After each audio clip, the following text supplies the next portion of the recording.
Good morning students.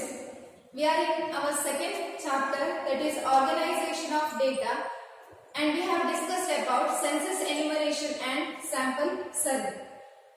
Today we are going to see some of the methods of sampling. Before that, we will understand what is this pilot survey. See, pilot survey is the survey which is conducted before any general survey. Survey conducted before any general survey is called as pilot survey. Here what happens is you are not going to include the entire population. Trial you are going to make before conducting the actual survey. That survey is known as pilot survey. Now we will see what is sampling.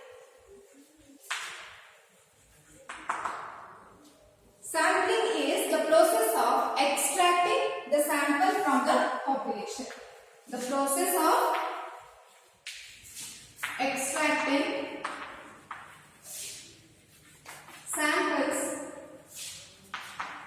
from population is called as sampling.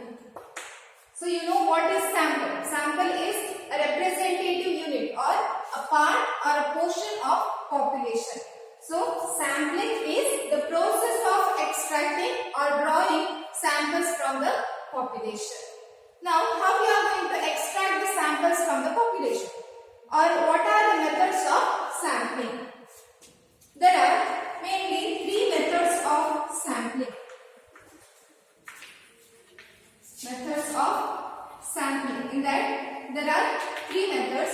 First one is simple random sampling.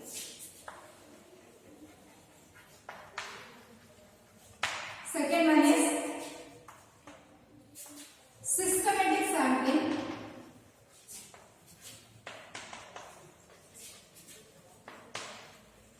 Third one is stratified sampling.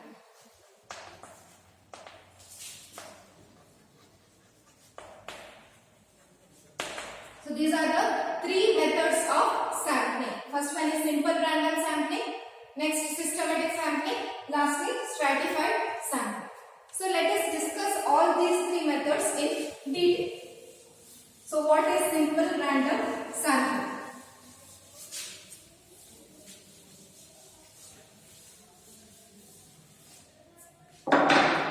First one is simple random sampling.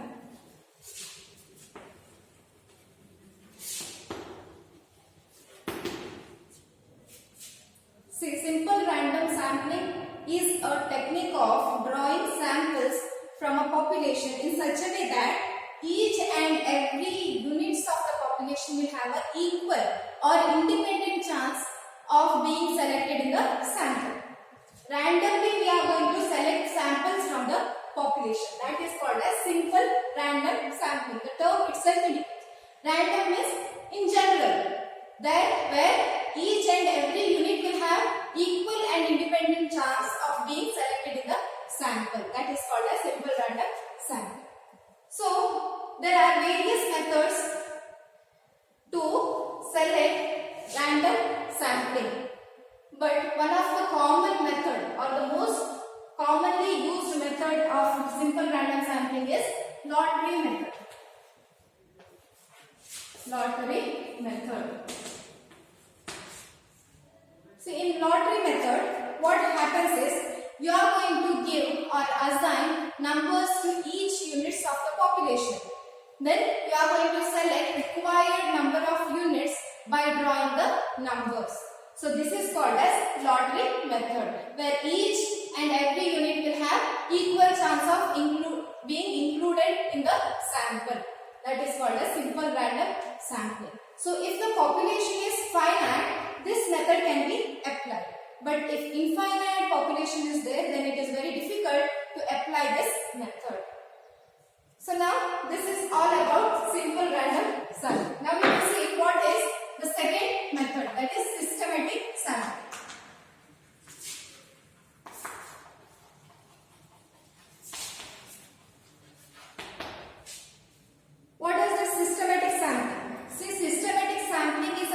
procedure of drawing sample by selecting equally separated units. Equally separated units in numerically, alphabetically or geographically arranged population. So here for example, N denotes population. And you are going to frame or you are going to select small letter n samples from this population. So this is n, capital letter N indicates the entire population and small letter n indicates the samples which you are going to select from that population. So how many units should be included in one sample? So that is denoted by K. K is nothing but sample interval.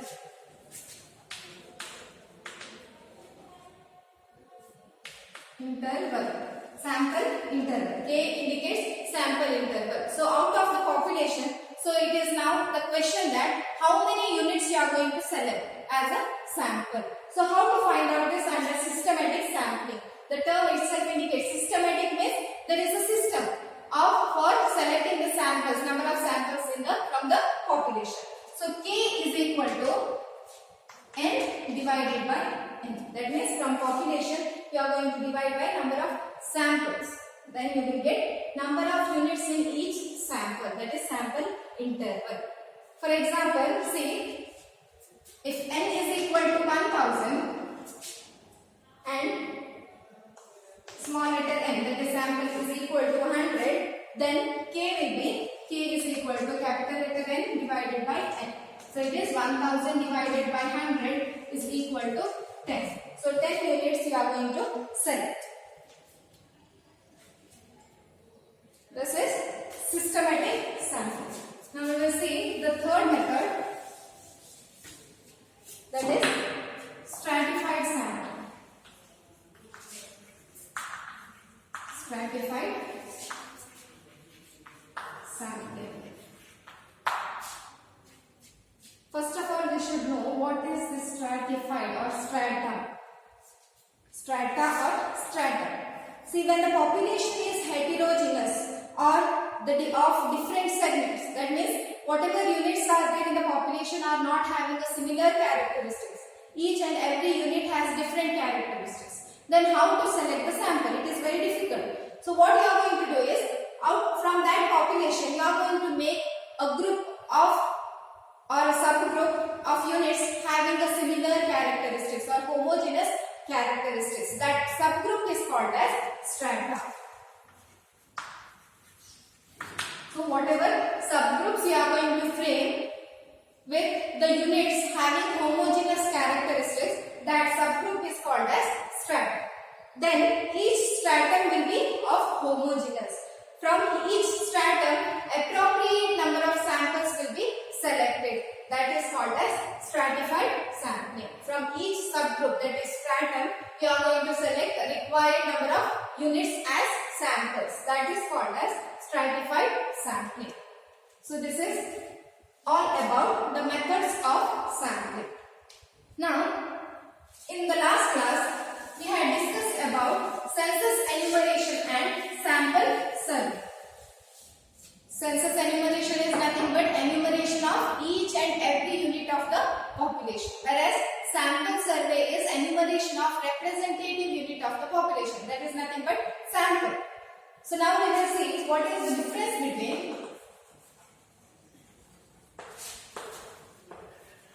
census enumeration and sample survey.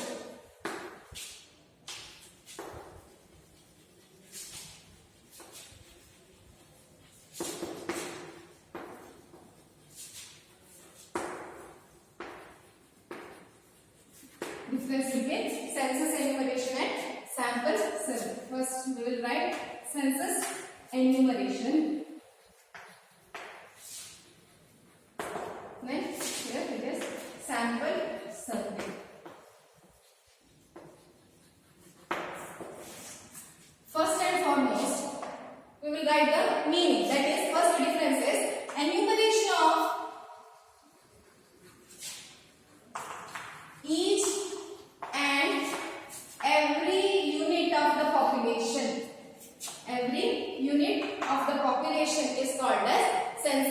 enumeration. Whereas sample survey involves enumeration of representative unit of the population.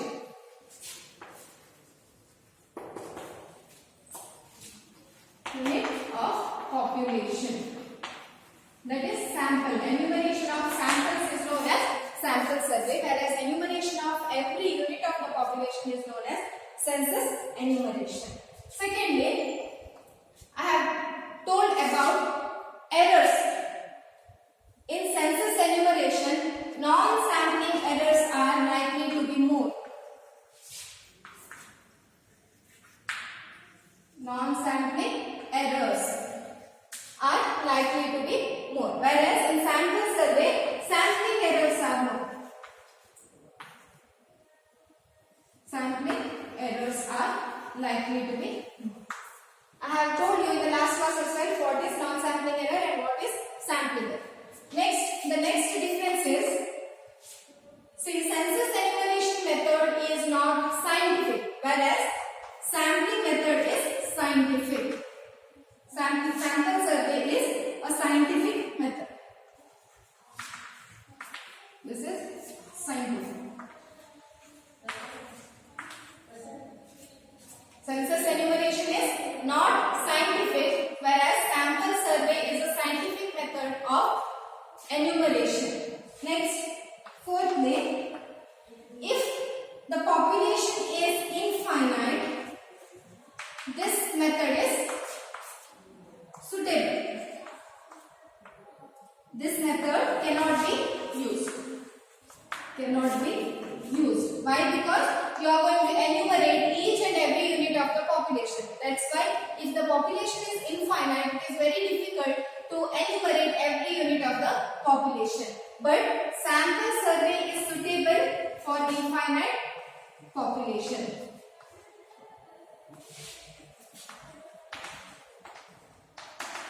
Infinite population.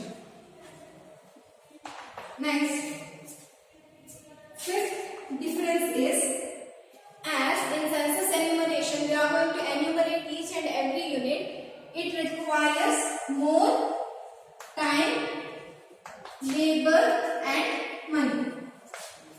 Whereas in sample survey we are going to select the samples and we are going to enumerate those samples.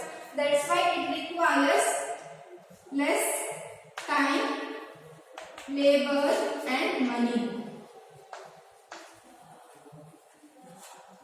Next difference is, if the units are of destructive nature,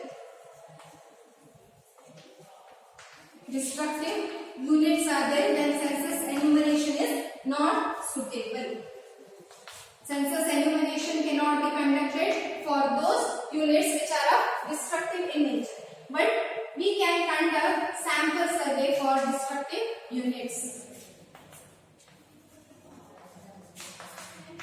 We can conduct this sample survey. So these are the difference between census enumeration and sample survey. All these points we have already discussed in our previous class under meaning of these terms and merits and demerits. So those points itself, we can, with the help of those, on the basis of those points, we can make the difference between census enumeration and sample survey.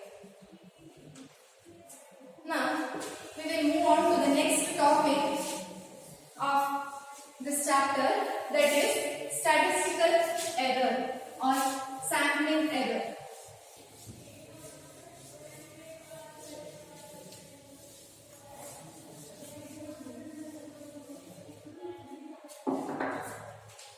So the next topic is statistical error.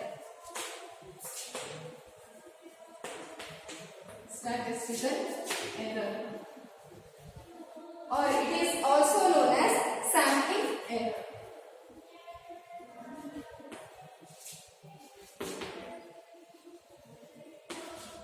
See, statistical or sampling error is nothing but it is the difference between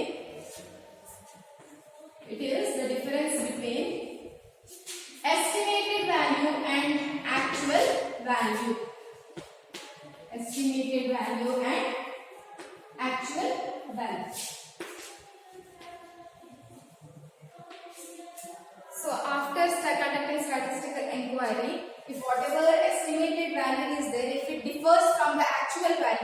then that difference is known as statistical error or sampling error.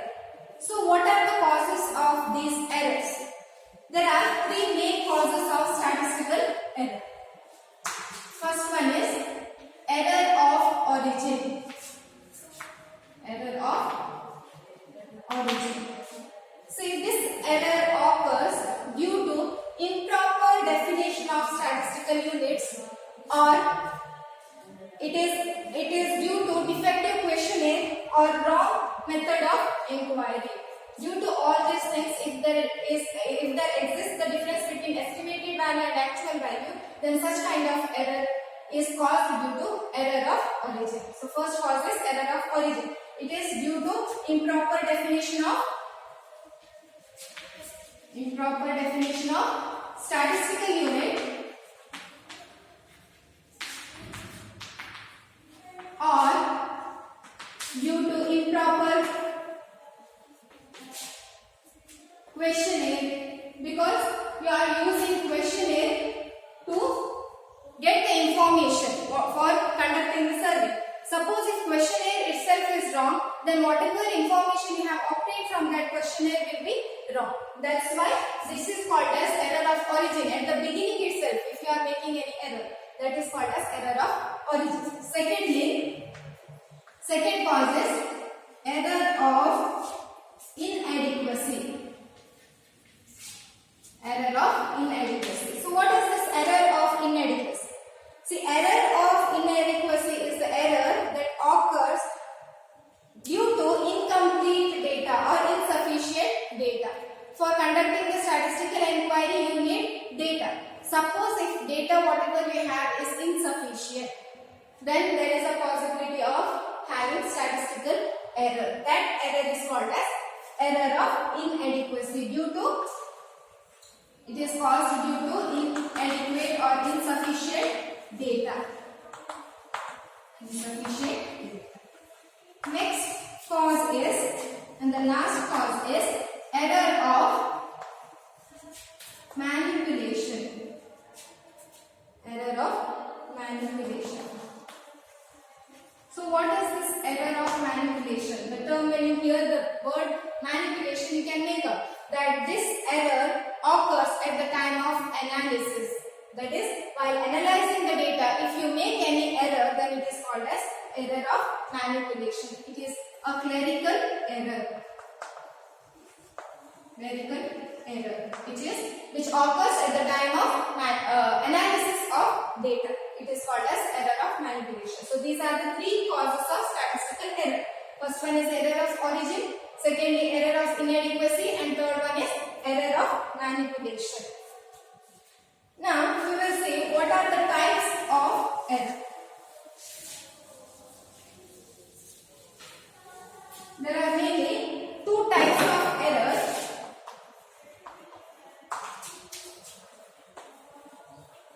First one is biased error and second one is unbiased. What is this biased error and unbiased error? The error that occurs with the notice of the investigator, then it is called as biased error. It is with the notice of investigator. The error that occurs with the notice of investigator, then it is called as biased error. Then what is this unbiased error? The error that occurs without the notice of investigator.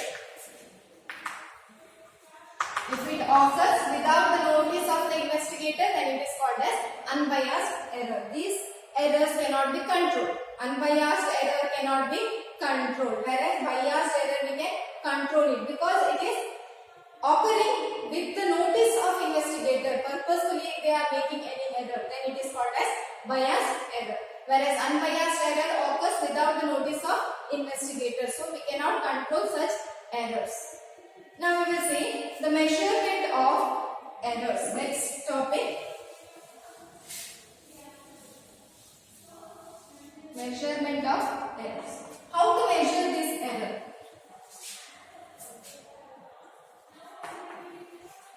How we can measure this error? So there are two types of measurement of errors. First one is absolute error and second one is relative error. So these are the two types of measurement of errors. First one is absolute error and next is relative error. So what is absolute error? Absolute error is the arithmetic difference between actual value and estimated value. So in the beginning itself I have told you statistical error is nothing but difference between estimated value and actual value. So absolute error is the arithmetic difference between actual value and estimated value. So the formula will be AE, that is absolute error is equal to A minus E. A indicates actual value and E indicates estimated value. So the arithmetic difference between actual value and estimated value is called as absolute error. Then what is this relative error? Relative error is the ratio of absolute error and estimated value. So it is the ratio of absolute error and estimated value.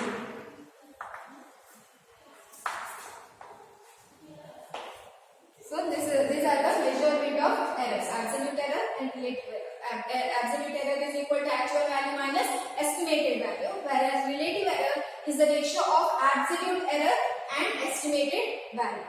So one thing you have to note that as the sample size increases, the sampling error will decrease. If you are selecting more samples from the population, the chance of making error will also become less. So this is all about statistical error, and here your second units will get ended. So in the next class we are going to start with the third chapter.